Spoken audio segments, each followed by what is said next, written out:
Hey everyone, I'm your host. This is Marcus and Karmea. Karmea, and we are here with another dynamic interview. We have a very special lady coming to the show today. She is going to share her testimony, her story, and she actually wrote the book. She wrote the book, y'all, on this experience, and we're going to talk about it. That is huge, that is big, and you can't talk about it enough. You got to bring it up. Narcissists. So, I can't help bring this woman back into the show, so we're going to just roll with it. Here we go.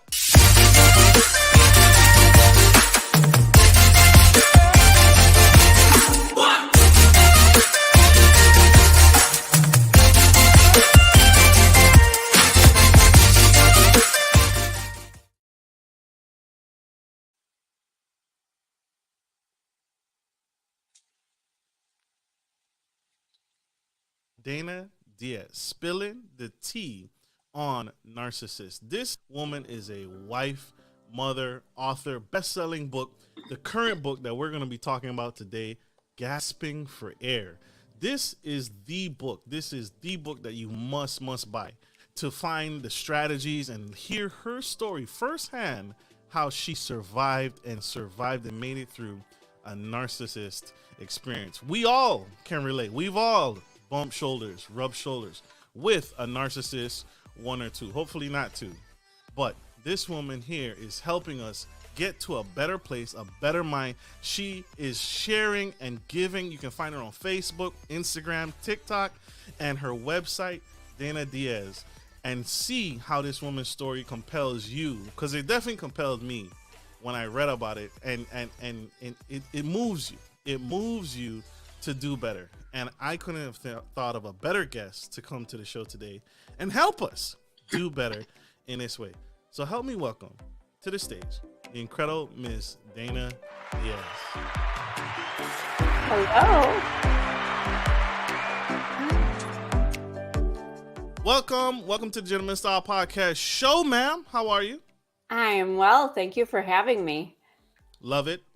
Gotta have you because we need this. We need the sauce, the info, the knowledge that you're sharing in this incredible book. But before we touch on the book, I want to ask, most people don't talk about their narcissistic experience. It's almost along the lines of, abuse, right? Oh, yeah. It's scary to talk about. What encouraged you? What motivated you to come out and share your story? Well, a lot of things. I mean, I think you hit the nail on the head. I was a victim of child abuse as well. And my whole childhood, I was told, don't tell, don't say anything. And when I tried to tell people what was going on, I paid consequences for it. So it taught me not to talk about it. And of course, in my previous marriage, which this book is about, 25 years, nobody knew what was going on. I never divulged anything. There were people that suspected I wasn't happy in my marriage, but nobody would even imagine that this man who was so charming and funny and charitable and generous and all this stuff would have ever done anything that actually happened. So you fear not being believed. You fear that people are going to think you're lying and that you're actually the narcissist trying to smear their name. And, so you just deal with it and you're quiet. And plus I had a son. We had a son together. And for my son's sake, he had even asked me during his childhood, please don't tell anybody. I don't want to be that kid whose dad, beats up mom, or whose dad is in jail, or whose dad gets in trouble. He didn't want that reputation. We live in a small town and everybody's talking, and it's like there was a song about that. We don't want to give him something to talk about, So we keep quiet. But I think it's a really important, unfortunately, now that I'm out and after, I know that my experience was not the, worst experience ever, or, the most traumatic experience ever. There are certainly worse situations, but somebody had to speak up about it, and I joke with my priest, who also said, why are you doing this? I said, Father, God gave me a big mouth. And I think that he gave me these experiences and these gifts so that I could help other people, so that they know they're not alone. They know they're not crazy. They are not the only one going through this. But I also want to show them that you can turn your life around. You can, 3 years ago, I was scrubbing toilets for work. I have a college degree in journalism and psychology, and I was scrubbing toilets. And here I am 3 years later with a best-selling book, speaking on podcasts all around the world. I've been asked to speak on a few panels and summits. Like, I would have never imagined anyone cared about one word I had to say because I never said anything. So I think it's just important for those who are still in situations where they are not safe to speak up for themselves. Somebody's got to do it for them. So I'm going to be that person.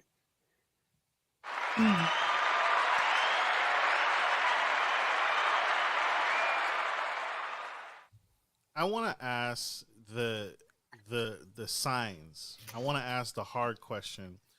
Sure. What stuck out to you about your ex-husband that initially attracted you to him? Because these are the signs that we need to look for, and they're not universal, but they're still significant in what attracted you to him, so we can kind of not just fall into the same thing. What were some of the signs that he exuded? You touched on some of them. Can you dig a little deeper with us? Yeah, absolutely. I mean, I have a lot to say on that because the irony is that's actually the first chapter of my book is when I met him. I thought he was an arrogant jerk. I thought he was entitled to some servitude. And I'm like, oh, I know your personality and I'm not feeding into that. I am not playing this game with you. Been there, done that with, in my childhood with my abusive stepfather, who's also a narcissist, but not doing it again.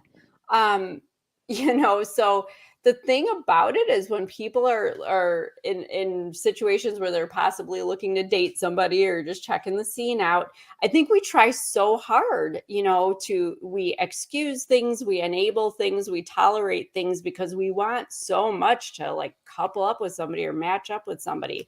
But signs are, exactly what I just said. If somebody feels entitled, like especially out in public, if you're at a restaurant with them or anywhere and they start complaining about, oh, well, those people got their drink and nobody asked me if I wanted one, these kinds of things. Like they feel like they deserve special treatment. Everybody should tend to them, should psychically know that they need something, want something. If they're demanding, a lot of narcissists, and I don't want to, there's so many things, but a lot of them really have an obsession with money. There is a lot of financial abuse that happens in a narcissistic relationship, but narcissists love status symbols. They will be wearing the Rolex watch. They will be driving, the Land Rover. They will be, they need to show everybody like, look at me. I am better than you. I have more than you, and they want people to feel inferior to them, including you, even if you're with them. Was he rich? Like, was he wealthy? No. And that's why I say it's not about so much the money and the status, but no, he wasn't at all. I mean, we were young. I was 19, he was 21, but like he desired things that were well out of his league and he wanted to achieve them. And, I talk about this in the book, very early on, I felt like he thought of me more as a utility because I was college educated. He was not. And I think he saw that I was, moving towards having a good career that was going to make the kind of income he wasn't making. And it would help him to have that house and the car and the boat and and all the stuff that he wanted. And I found that, even in our marriage, all 25 years, it was all about what he could get out of me. What he, if we didn't have money for it, he would tell me straight out, well, you better go figure it out, mama. You better get to it. And what did I do? I did it. It was very. Oh, yes. Go ahead, Karmea. Oh, my apologies. I understand what you were saying. Basically, with a narcissist and their behavior, they're focused on creating a narrative, and they're also wanting to push, even if they're not at that point. They're basically focused on building that narrative, and they want other people on the outside to see it. It's a big attention thing. Yes. But it's the attention they want. That's why when it comes time for them to be what's the word? The negative side to be shown, they just it all of a sudden is a problem because that's not the way they want to be viewed. Oh no, they work very hard to put on what, like this mask. Mm-hmm. Like I said, well, we'll take two different sides of this. Like my stepfather, he's your typical narcissist. He is very much, in your face and very bold about what he has that you don't have and what he will have that you will never have and all these things. He's the best. He knows everything. My ex was more of the covert narcissist. So I always say he reminded me of Eeyore in the little kids' books, Winnie the Pooh books. Eeyore was kind of like, always sad and hung his head like, boo hoo, poor me, nothing good ever happens. That's a covert narcissist. So they're unsuspecting, they almost thrive on other people's pity. They think like if they complain enough about not having or they'll never have or whatever, that you're going to work really hard to make sure, oh, well, I want you to have it. I want you to be happy.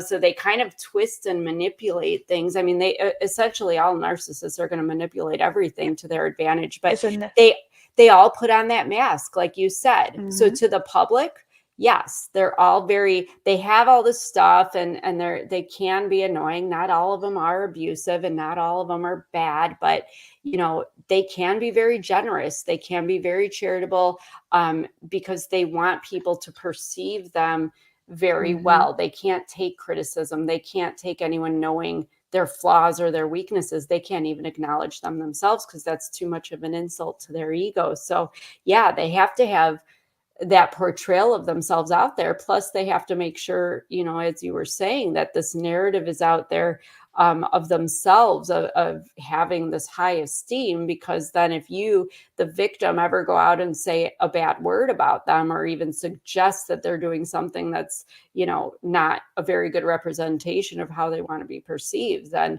they want to make sure nobody's going to believe you. And nobody does usually.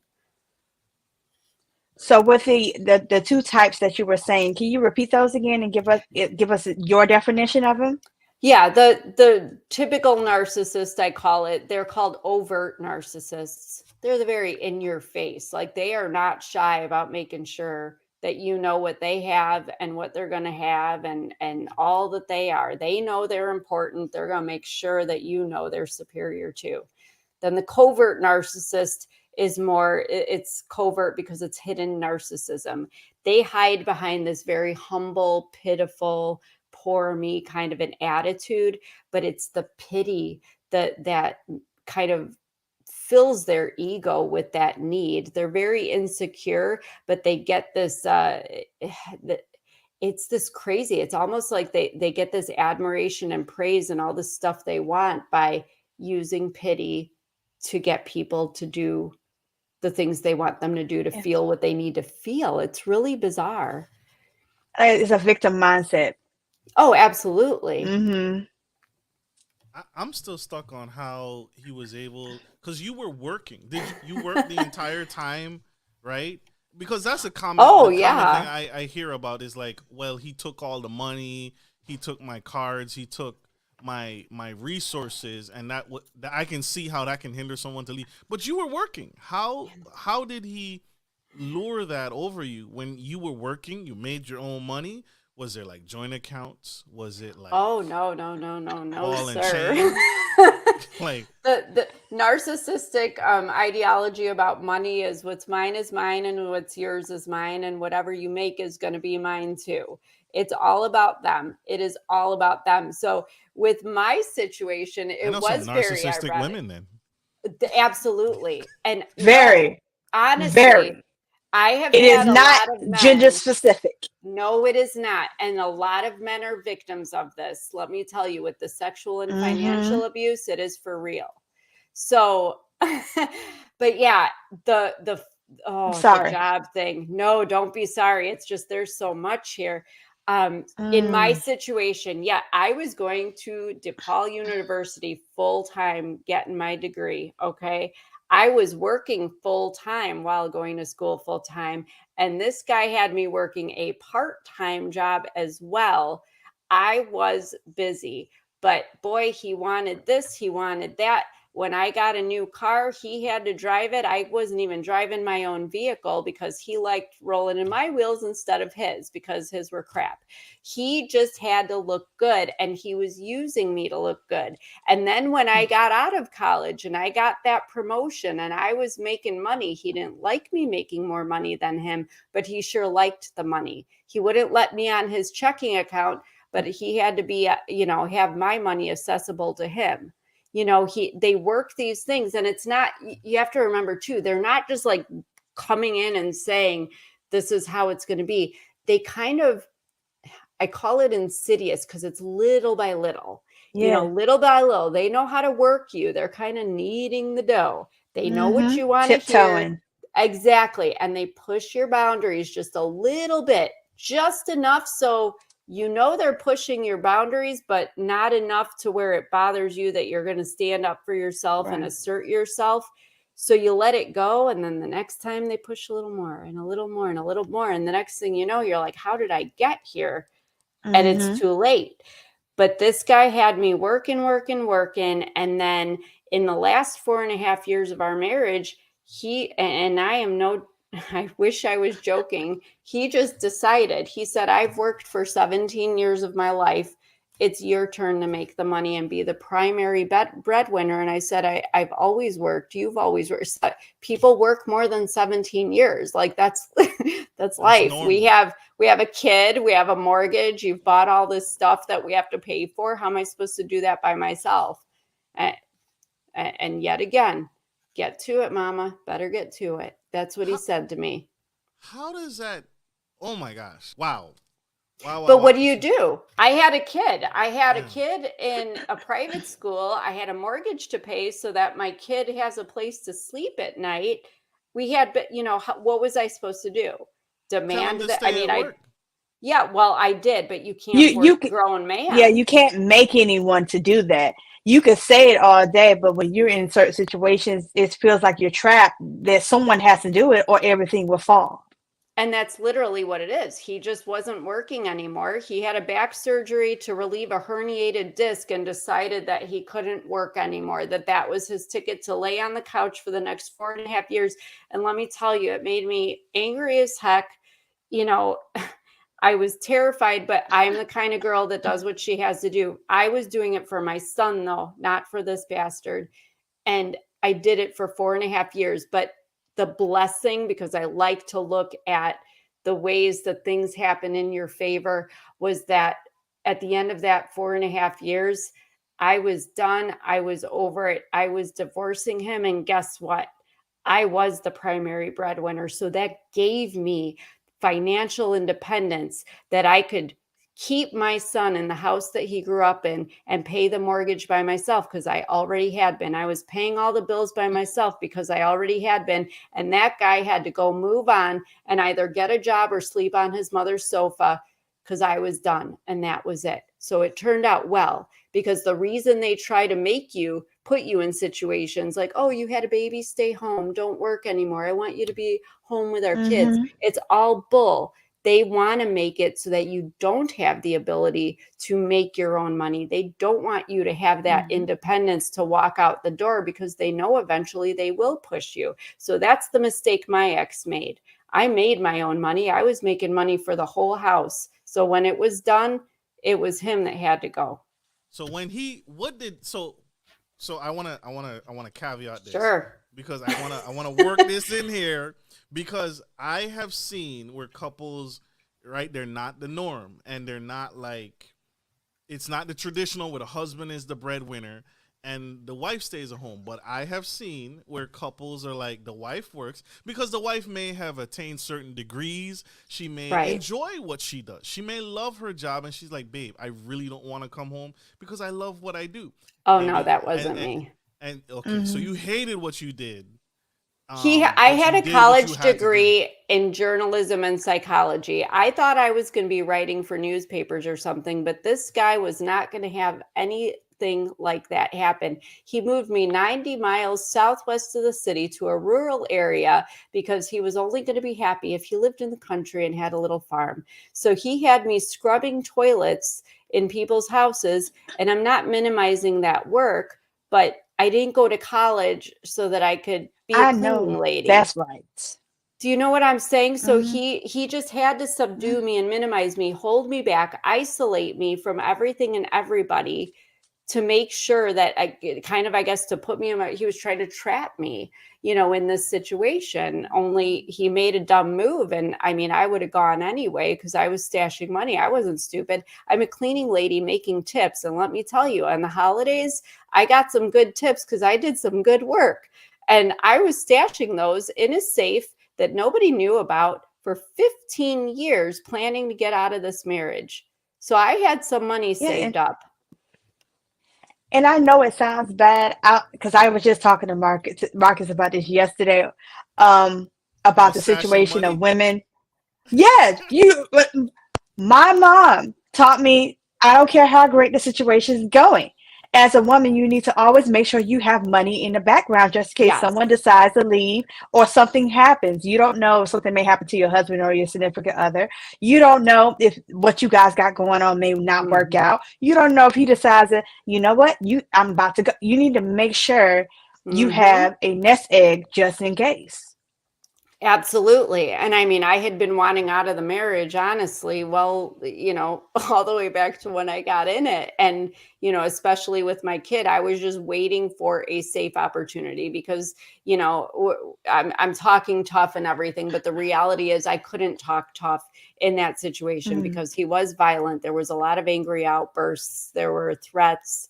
It was a serious situation. So I Ever couldn't just physical? up and walk out.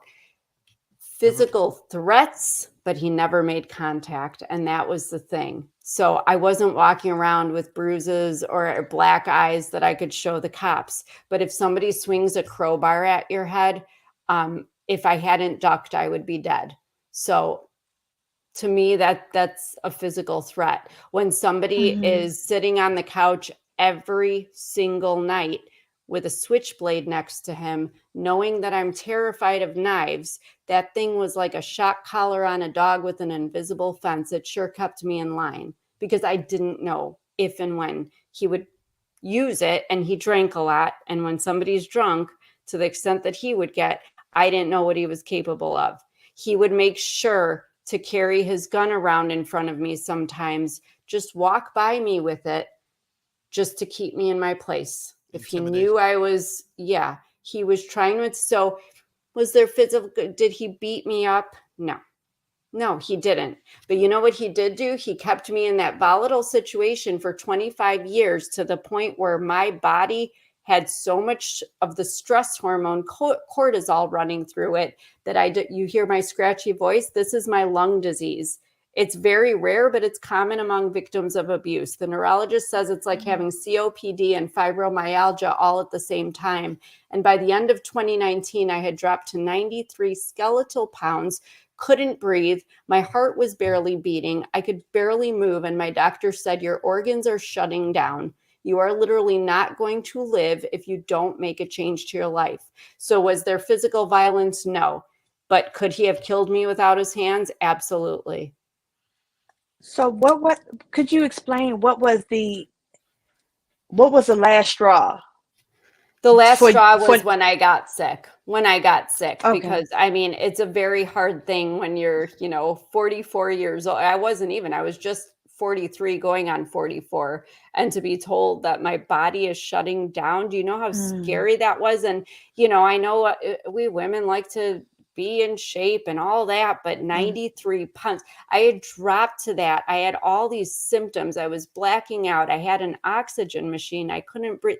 It was ridiculous, the things I was feeling. And for this, if just because of our life, our very hostile and volatile relationship that I was suffering physically, my life was not worth that. I kind of realized, my self-respect and self-love again. Like, okay, this man is not going to love me. He would actually appreciate if I dropped dead because then he could take my life insurance money walk around with my kid and say, boo-hoo, poor me, now I'm a single dad, I'm so sad, get everybody's pity, and it would work out really well for him. Well, I'm sorry, but no, sir, that was not happening on my watch. I had a son to live for. I had a whole life that I had envisioned that I mean, I certainly wasn't where I thought I would be. And that's when I just said, I am officially like, I'm done. I'm out. I'm going to go have a new life. And thank God I did. And it got more violent after the divorce even. But you know what? I am standing here. Unfortunately, some women don't get out like that. And some women don't survive the aftermath of the divorce. But I did. And I feel like it's really important to speak for those who don't. I'm trying So with to the divorce situation, I don't know how a broke person has a gun. I don't understand that. If I'm on the couch, you would be surprised. Where do I get the money to get a gun? Because you're working for the 4 year. For 4 years, you were working. You were the breadwinner. So where? Yes. Where, you should. Well, have been he the one had with access.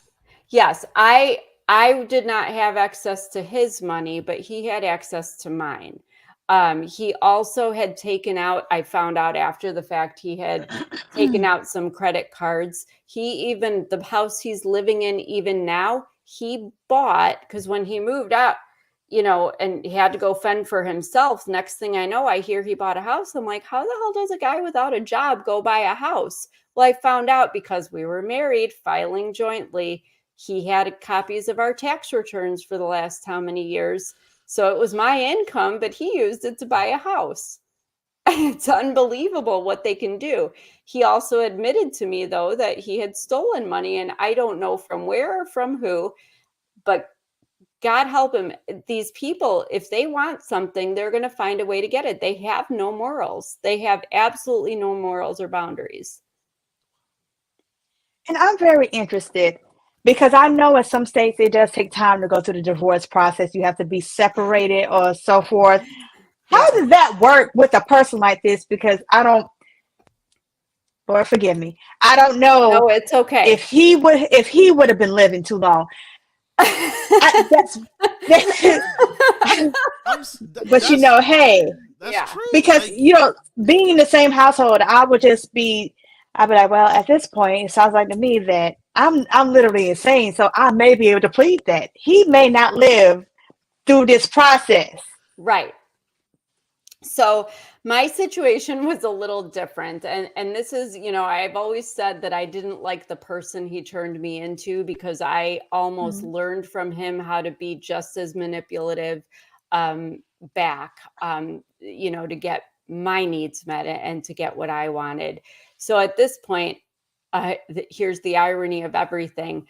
So I consult with an attorney to file for divorce. She says, okay, well, you live on a farm, you got cows, you got pigs. I mean, it's not just as easy as like you have a house in a subdivision, like go live somewhere else and we'll figure it out.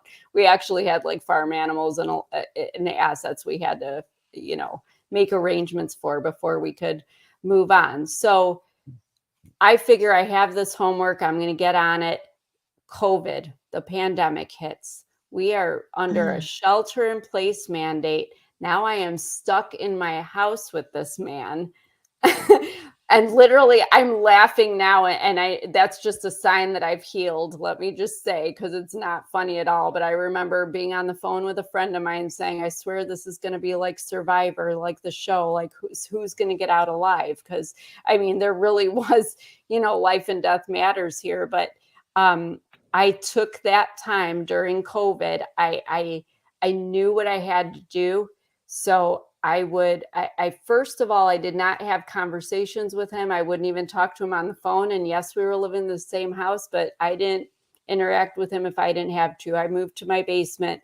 He would contact me through text and email, and I would respond back. So that way I had everything in writing. So I'd be like, hey, since we're not working and we're stuck in the house, I was looking over, this asset or that, what do you think we should ever do if something were to happen, just throw it every once in a while, just kind of, well, I'd say we'd have to sell the cows or, maybe that life insurance policy, or, and then I found out he drained his 401k. So I didn't have to worry about that. He didn't have any of the money left. So, okay, pissed me off, but move on. So I was kind of taking care of all the things you'd have to decide in a divorce during that time without having to sit down and talk to him. And I did it in writing via email and text. So by the time the courts opened and they said, oh, it's going to be a while because we're backed up, I just at least had everything in place. Everything was agreed to. And so when I finally just said, I can't wait for these courts to get caught back up, like this is just not happening. Fortunately, this is one of the good things about small towns. I knew a prominent judge in the county, asked him, where can I go for a really, really fast divorce? Gave me a name and number. I called the guy. I said, how fast can you do this? He said 3 weeks. I said, sign me up. I had the retainer in his office an hour later.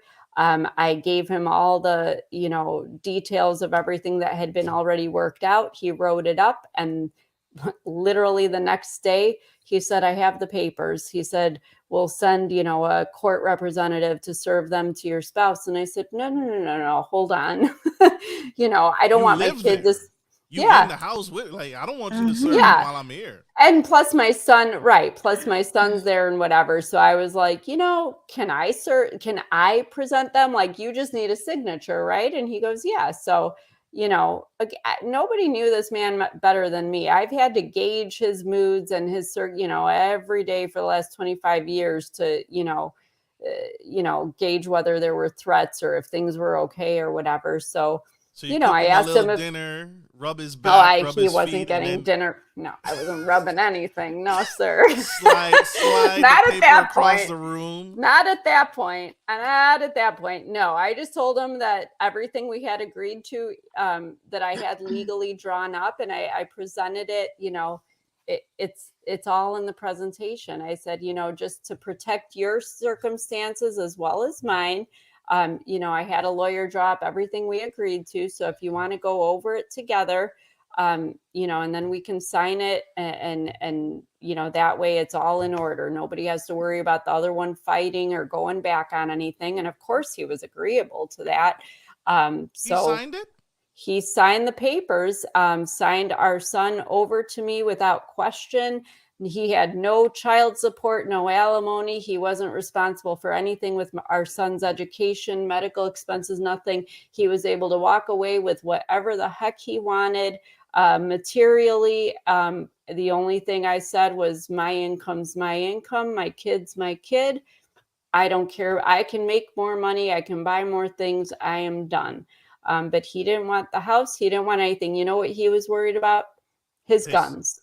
He wanted to make sure that it was written that his guns were his. That's all. He didn't care about his kid. It was his guns. He wanted to make sure he had them. And I don't know if that was to threaten me anymore or intimidate me, but I didn't care. I had those papers signed. We went to the notary, and I drove as fast as I could to the lawyer's office with those papers. And 3 weeks later, no contest, appeared in front of a judge on a Zoom. And it was, the asset division was over, as I say. I shouldn't say it was over, because obviously, there was some domestic violence after that, which was very serious. But at least the marriage itself legally and our asset division was done with. What are some advice you go ahead? Because you said that there was some DMV afterwards. Yeah. He showed up at my house one night very late. It was around 11 o'clock at night or so. It was just before midnight, pounding on the door. My son actually took action. Now, mind you, my son was 17, 18 at this point. Just as big as his dad, if not bigger. But he threw me in his bedroom because I was freaking out. I was scared, obviously. He threw me in his room and said he's going to go have a conversation with his father. And I heard every cuss word being thrown back and forth. I couldn't even make out what they were arguing about exactly. But when my son came back in, I mean, it's very rare for a teenage boy to have tears in his eyes, but he hid his face in his hands and he said, I would have never forgiven Dad if he would have stabbed you with that knife. So I didn't like that very much. And then 3 nights later, I thought everything was cool. Everything was fine. My son wanted to go out with his friends. It was a Saturday night. They wanted to go to a football game at the school, and he was going to sleep over at his friends. And this was the first time that he was even leaving me at the house alone. And I could tell he was a little nervous, but I said, no, you need to live your life. You need to just be 17 or 18, whatever age he was. I'm like, just go be a kid, have fun. Like, I'm good. Like, it's all good over here. And did you want a gun? No, I didn't. Oh. I did not. And 15 minutes after he left, and mind you, here you gotta love narcissists and their control. My ex had put some Ring doorbells. Now, mind you, again, we lived on a 4-acre farm. We had outbuildings, barns. He had put Ring doorbells. So he had seen my son leaving. And I say my son because I don't like to acknowledge that he's the father, but our son left. And 15 minutes later, I'm literally up in bed, like trying to fall asleep. And this man's outside my bedroom window, just hollering, calling me all kinds of names and making accusations and, all this and that. So I pulled the covers over my head. And the next thing I know, I honestly don't remember getting from the bed to the corner of the room where there's no windows, calling 911 hysterically because he's outside shooting a gun. I heard 3 very distinct gunshots, and then everything just kind of went black after that. 6 squad cars showed up. But unfortunately, because of the area we lived in, again, rural area, we're under the jurisdiction of the county cops, which are 45 minutes away. So I was sure this man was going to come in this little house and just kill me at this point. Long and short of that, I have 6 squad cars at my house, a short time later. They do not arrest him. They do not charge him. He says he didn't do it. He had had enough time to get rid of the gun and whatever shells. Then again, we had the house, we have a 3,000 square foot barn, we have a cow paddock, we have a chicken coop, we have a pig, who knows where this stuff is. This is, midnight now. They're walking around with flashlights on 4 acres. They're not going to find anything. Ask the cow. The cow saw everything. Ask the cow. The cow might know. We're not aware. Did you have access to the Ring cameras? Because they were still on the property. Yeah. You didn't. Yeah, but that was those. They were his, so he only had them. And the cops said the only way they would arrest him is if I had video camera footage. And I remember being a little snarky with the cop and saying, "Well, if somebody was shooting out your bedroom window, why the hell would you think you would go up to your window and start taking video with your phone?" I was a little more worried about my damn life, and I'm on the phone with 911. Mm-hmm. And he kept insisting, well, he said he didn't do it. So without video footage. And I said, so what did you do in 1950 or 1960 when domestic abuse situations were happening? People didn't have video cameras and smartphones or any of these, any technology to be able to, prove anything. The unfortunate thing is a lot of those cases, because I used to study that type of stuff in psychology. A lot of those cases, things happen that should have never got there to those points. They will try to do investigations once things happen, once a woman's dead, when somebody's missing, right, when things should have been done prior. That is the problem, because let me tell you what happened that night. And mind you, this is after the divorce. He had signed that house over to me. Only my name was on the title, the deed, and the mortgage of this house. And they said they were not taking him away. And I said, so you're going to leave me here with this man? And they said, well, we can't do anything else. And I said, well, then I'm not staying here. I'm out. How was I supposed to stay there after that? And they would not take him away. So he was shooting.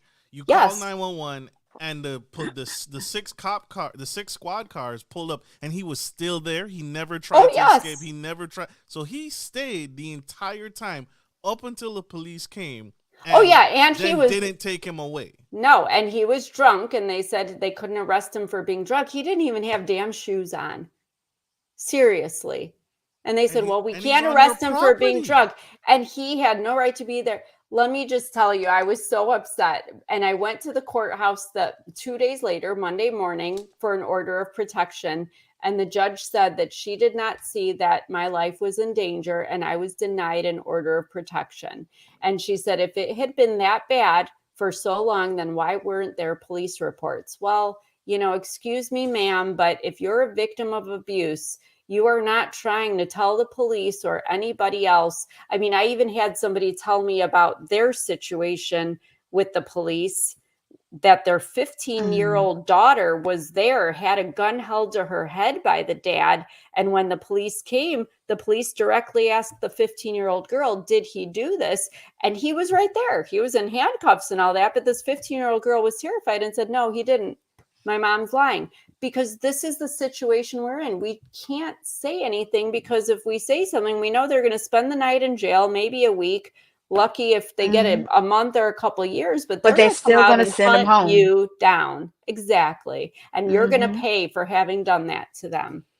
Where'd you go after you realized that they were not going to remove him from the property? Where did you go?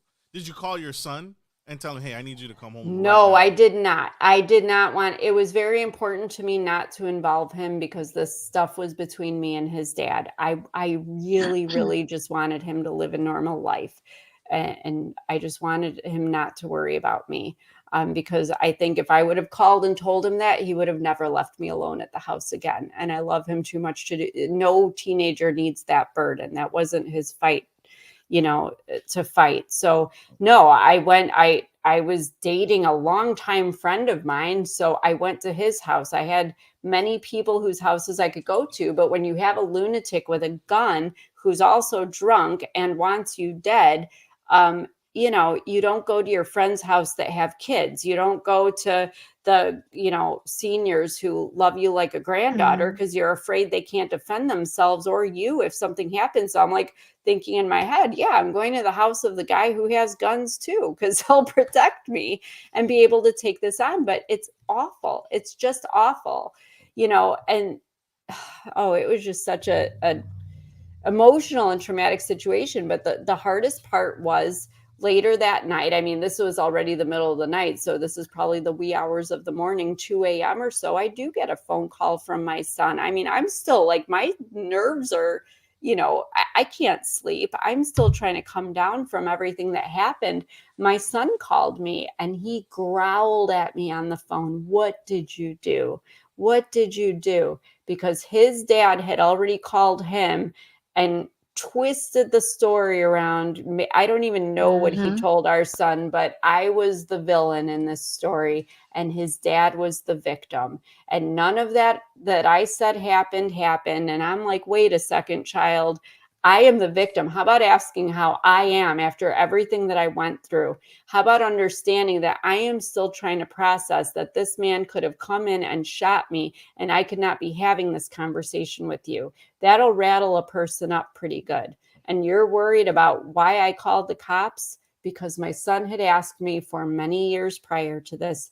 He had always told me, don't involve the cops. He didn't want to be that kid, He didn't want to be that kid whose dad was in jail, whose dad was a loser, whose dad was a drunk. And I told him I wouldn't call the cops, but this was crossing the line to me. I couldn't do it. Excuse me, son.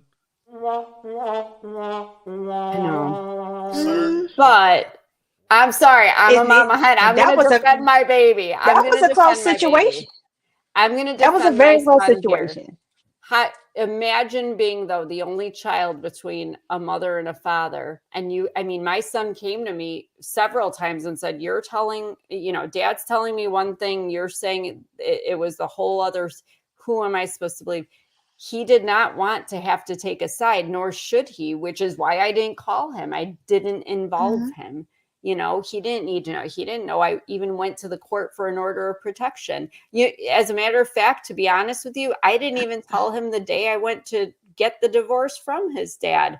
I told him a couple days later because he was so worried about this idea of divorce that, I was pressured. Well, my ex threatened that he would tell our son if I didn't. And so I told our son, and my son flipped out and said, well, why didn't you tell me you got divorced? Oh my gosh, the world is over.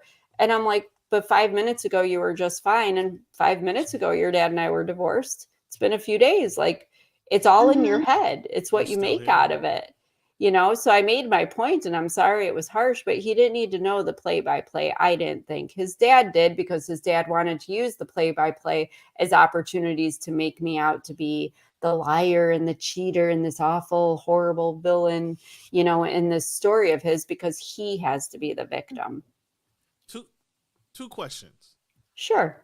How did you have any friends that knew about him or what you were going through? And then the second part to that question is, what can a friend do if I'm your friend, or I have a friend that I feel is being abused and they're with a narcissist? How can I help them behind the scenes without causing a commotion? How can I be of aid to someone, if at all possible? Maybe it's not possible to help someone. No, that's going to be a tough question. So I'll answer your first question first. Again, this man isolated me. Very early on, we stopped going to my family for holidays and gatherings. It was just his family. Then when we moved so far away from everybody, we didn't even see his family as much. He didn't like me going out with friends. Even when I went to church on Sunday for that 1 hour every week, he would accuse me of loving God more than him, or I'm screwing the 80-year-old priest, and that's the only reason I'm going to mass. I mean, he just made things so difficult. And when you have a kid, especially, and even for your own sanity, you just finally succumb to it. You stop having friends. You stop going anywhere, because you just don't want to fight every time you walk out of that house. They want you trapped. They want to be in control of you. They want to dictate everything in your life. And what they want is servitude to them, and that's it. So did I have friends? I mean, I guess you'd call them friends, but nobody he didn't like me talking on the phone in the house. If I texted somebody, I was hiding from something from him and screwing them as well. He had even accused me of screwing a female friend. I mean, it was just exhausting, honestly. So were there people that knew? Yes, I had one particular friend that knew, but ironically, it's not ironic, actually.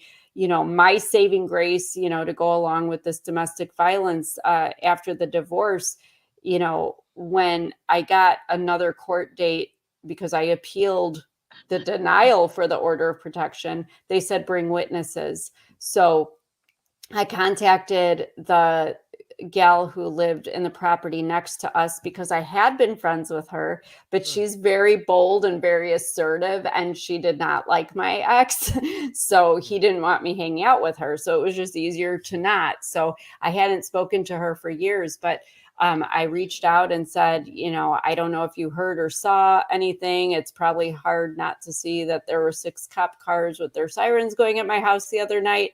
And long and short of it, she agreed to come to court with me. And she also agreed, which she did testify, that my ex had been over at her house telling them openly, her and some guests she had for a bonfire not long before that he was planning to kill me. So, did they know about it? Yeah. And it's hard, because even now that this book has been released, this book is about my previous relationship, but I do make references to the abuse I experienced as a child. And I had somebody reach out to me from my childhood that I hadn't heard from in over 30 years. And the first thing she said was, I'm so glad it's you, and I'm so glad you're alive, because I always thought I would see you and maybe even your mom in a ditch somewhere, killed, on the news. And I thought, people, if they're aware that something might happen, why aren't they doing anything? Well, they don't want to get involved.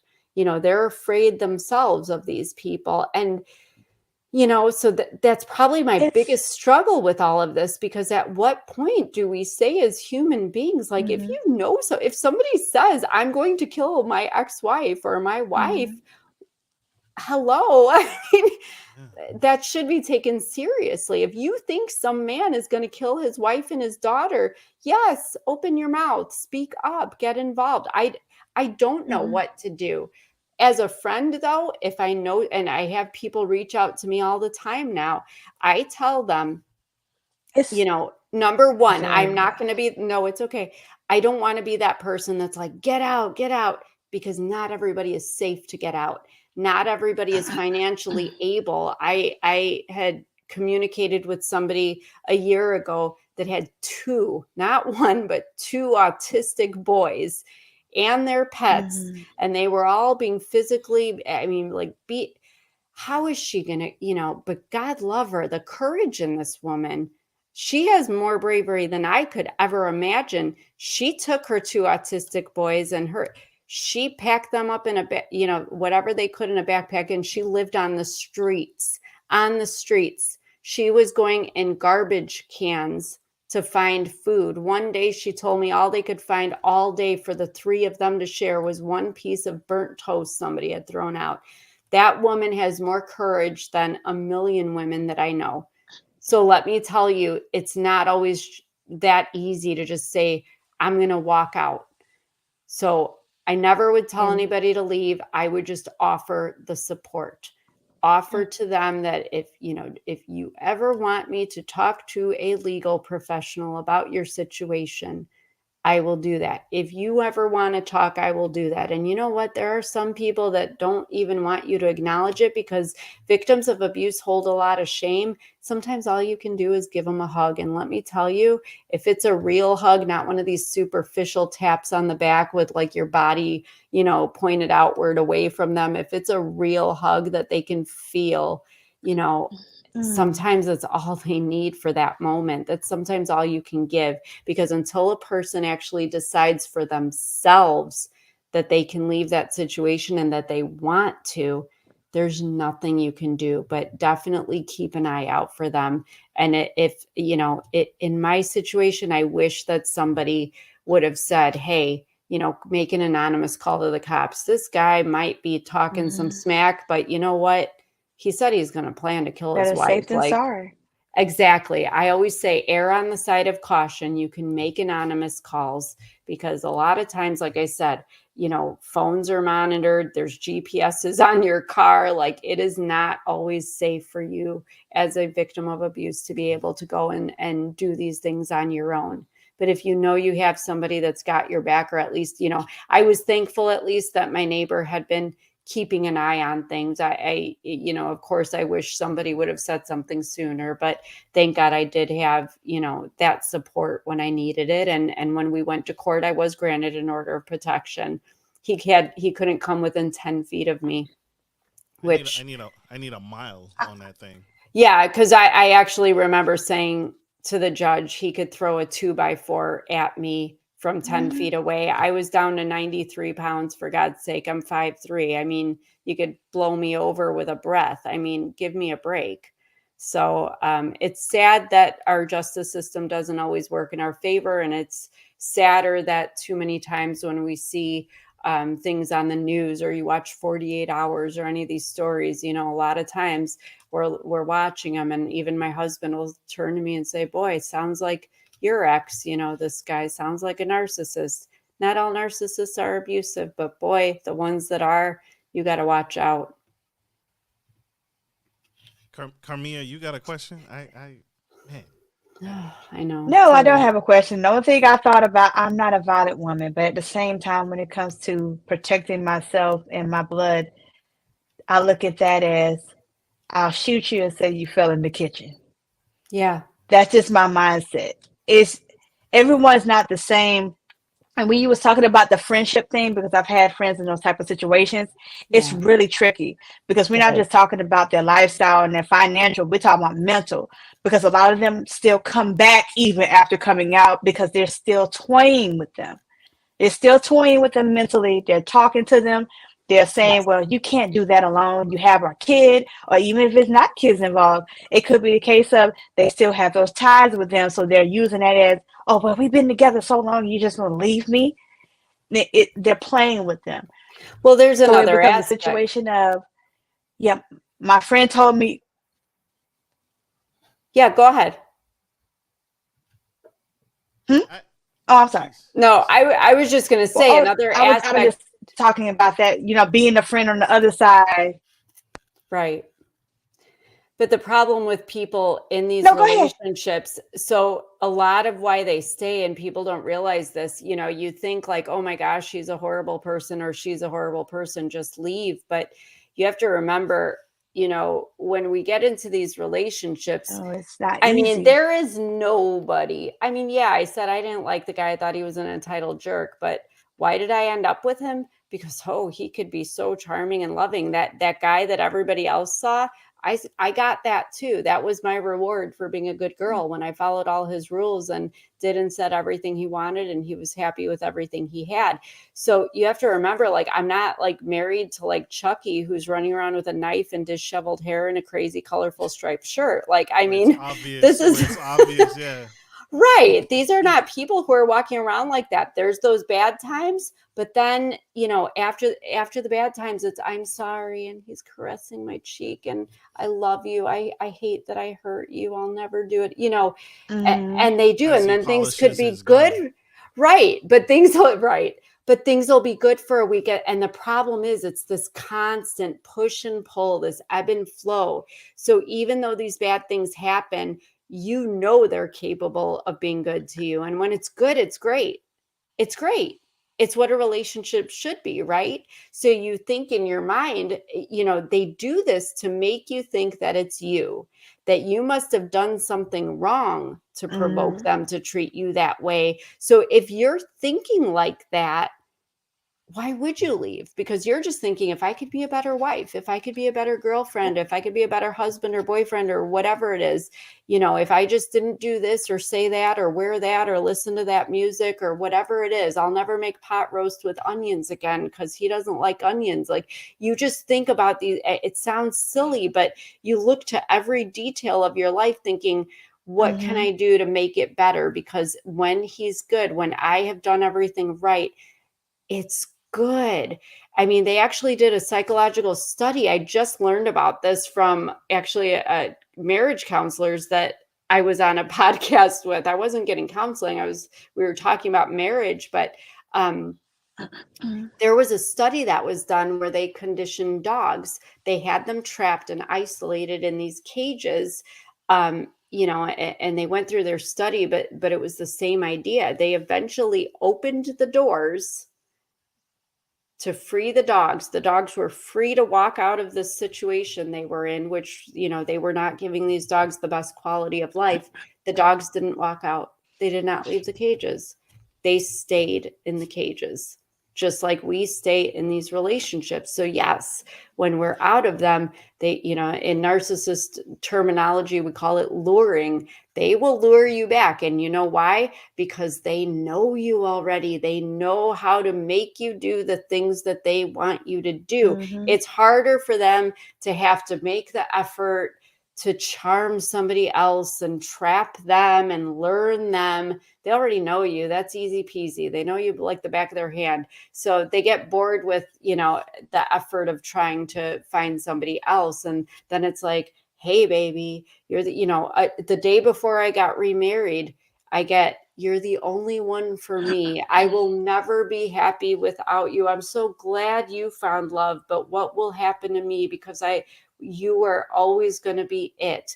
If I was always it and I was the one and this was this undying love, then why the hell did he treat me that way? Because treating me good, then treating me bad, then treating me good and treating me bad makes it a choice. And if you're choosing to treat me bad, just like you choose to treat me good, you don't do that to people who you love. That is not a healthy relationship cycle. It's awful. It's disgusting. It's terrible. I feel like I would want to open my home to someone like that. A woman with two autistic kids. I think I'm struggling because I think about what you said. Because the potential is, if I bring you into my home, he may follow. Right. So right. I'm conflicted with that. I really am. And that's the thing. But you know what people have to remember, and it's something I had to tell myself too. I mean, granted, I put myself and I had things work out very well for me.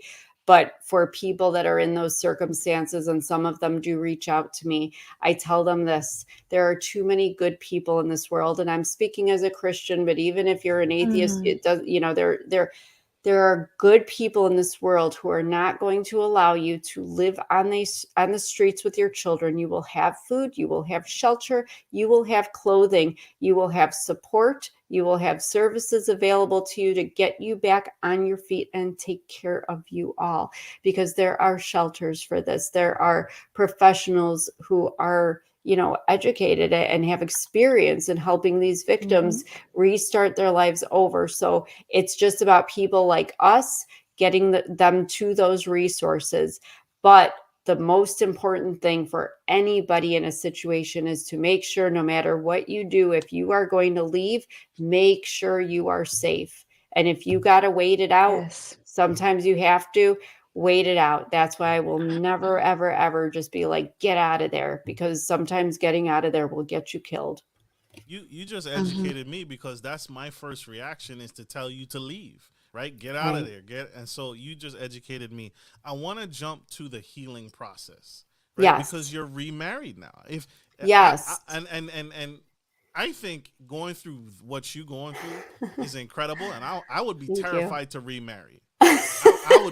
I would be so fed up. I'm like, don't text me, don't call me, right? Get out my DMs. How did you find the strength to remarry again after going through that? Again, I was just very fortunate. I think that just, the universe just shines some ease on my life after everything I'd done.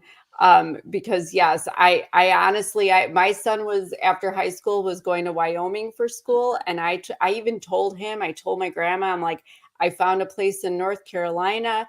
It's right by the Smoky Mountains. I'm going to go live right between that Indian reservation and the naval base. It just made me feel real good. And I love the nature and the water and the mountains. And I'm going to get a Great Dane, because I always wanted a Great Dane. Like, I'm just going to go be a writer and do my thing. Nothing against marriage, nothing against relationships, but I need a little, You I needed need a a minute. break. I need a minute, right? But again, it's the small town stuff. That friend who I went to his house that, that I was dating, the night of the shooting. Well, that shooting kind of scared him. He knew of my intention to go to North Carolina. He knew I just wanted to get out of here, fresh start, and do my thing. But he actually proposed 5 days after the shooting. And I just stared at him, because I'm like, I don't need to be married again. Not right now. You don't need to be married again. Like, we could just be like friends, and, like, let's just, but he's so sweet. And here's the thing. Again, the small town stuff. I knew his family for 16 years. It's not like I just picked him up at a bar. I knew this man. You know what I mean? So I knew him actually longer than I knew my ex before marrying him, in my defense. It almost sounded like he was waiting on you, and then when you got married to the first person, he was like, "Oh crap, okay, well, I'll be here." We didn't know each other then, but yeah, he did admit that again, this small town stuff, he'd seen me. I was friends with his sister-in-law, so he was here, and sometimes I'd be brave enough to share little tidbits of what was going on at home. Obviously, it wasn't fun stuff, so he knew stuff was going on, and he was concerned. And I mean, it's that, we're all human, whether we're married or not married. I mean, you're going to get along with people and not with others. You're going to click with people and not with others. But certainly I was like, I mean, even when with the dating, I was like, no, sir, I'm good. I'm good. And he respected that. He was just persistent about it. And I was finally like, Lord, okay, fine. Like, let's just hang out a few times. But again, I think it's weird in our situation. It was kind of a blessing, because we didn't need the get to know you stuff. I didn't need to meet the family. I already hung out with his dad all the time. He's like the funniest 90-year-old man I know, very, wise advice, and that I would get from him on my other marriage. It was weird a little bit, I guess. But, the small town stuff, everybody's so intertwined. So it was very easy. It just naturally fit. So it wasn't a typical situation, but, it was so easy that I finally was like, okay, you know what? Why not? Why not? But I said, here's the thing, like, this is what I want in life. We got to make sure that's what you want in life, because at our age, I don't have time to mess around, and I'm not trying to get married again. Mhm. And we're not 20 years old, like we got things to do and less time to do it. And God love him. It's been amazing. And I do, definitely want people to be more open and not shut off and not close themselves off by choice, to love after a situation like that. Because I will say that, again, we knew each other, so it's a little different, but having my husband holding my hand through the healing process has actually been really helpful, because it's a nasty thing to go through healing. Writing my book was, and getting it ready for actual publishing was really what did the healing for me. It was better than any therapy. And I know there's writing therapy out there, that I have participated in somewhat. But it's a nasty thing, because you're going back to those places. You are diving deep to see it, hear it, smell it, feel it. And when I do my writing, I get psychosomatic responses to where those emotions that I'm feeling again affect my body. And again, my lung, disease was triggered by the stress. So I'm feeling the stress again, going back to those places to be able to write the stories out. And then it's causing my body havoc. I get migraines, I get all these things that happen, but he's been so patient, and he understands how important my mission is, and how important, it is to be sharing with people that, just to know that they're not alone, and to know that I've been there, and whether they have it worse or not so bad, we're all in this together, but that there is definitely another side. I mean, like I said, 3 years ago, I'm still scrubbing toilets, and just barely out of this situation with my ex. It hasn't even been 3 solid years since the shooting and everything that happened. And here I am 3 years later, much healthier, put on weight. I haven't used my oxygen machine in a while. My voice is scratchy, but yeah, I'm doing well, healthy. And I am in a loving relationship where my husband and I cannot agree on something, but we're still smiling and we still love each other. And I'm like, is that how this works? Because I never had this happen before. Does he It's work? not normal. Does he Yeah, work? he does. He does Okay. work. He Just has a checking. job. I wasn't getting it with anybody that didn't have their crap together, let me tell you. But that's the thing, though, and he doesn't expect me to. He loves, for writing my books, and I'm in the process of publishing 2 more books at the same time, which is overwhelming. But I thank him every day that he is supporting me in this. And he says, well, you're saving the world. Somebody's got to, go do the hard labor or whatever, jokingly, but he does it happily. But that's what a marriage is. That's what a healthy relationship is the give and take. And I wanted to travel because my ex didn't even let me go to Florida when my great grandma died, not to her wake and funeral. He kept me in that house. I couldn't go anywhere. My husband, we took 9 trips last year all around the world. This year, we've only been on 4 or 5, but we're going on another one next week. Every time we get back, he says, where do you want to go next? And we plan it, whether we have the money or not. This man just wants me to be happy. And I, of course, want him to be happy too. But again, this is what a relationship is supposed to look like. I had no idea, but boy, is it amazing. And I hope that people will see, maybe it won't happen as easily or as quickly for, everyone else, but there is another side. It doesn't I thought I was going to just die washing somebody's floors 3 years ago, but here I am, I saw a different life for myself, and now I'm living it. And how amazing is that? That's incredible. How can, man, I'm stunned, I'm shocked, I'm all of the above. Thank you for taking me and taking us through that. How can people connect with you? How can we learn more and get a copy of this book? Because it's incredible. Yeah, and I've been told that it's a page turner by everybody. So even if you're just looking for a toxic relationship, quick read on an airplane, it's definitely a good one, I guess. It's available anywhere books are sold online. Most people go to Amazon, but you can go to my website, danasdiaz.com. link for the book is there. You can buy it there. There's also links to my Facebook and Instagram. You can contact me by email, but I definitely love to hear from readers of the book or just anyone that's heard me anywhere. If you have a relationship issue or story, I am not a doctor, I'm not a lawyer, but I am here to vent to. And, you know, even if all I can do is tell you to consult an attorney, I am a safe place for people to come and share and support. So reach out, please. Love it, love it, love it.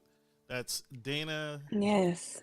DanaSDiaz.com, y'all. Wow. Wow, wow. Thank you, Ms. Diaz. You've impacted me, you've educated me. Thank you for what you do. You're welcome. Thank you for having me. Absolutely. I want to say this to you publicly. Never give so up. much. Don't ever give up. We need you. Thank you. Wow. Wow, wow, wow. There you have it, y'all. Narcissists. Avoid them.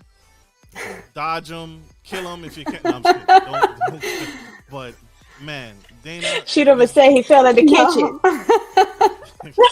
Oh, my gosh.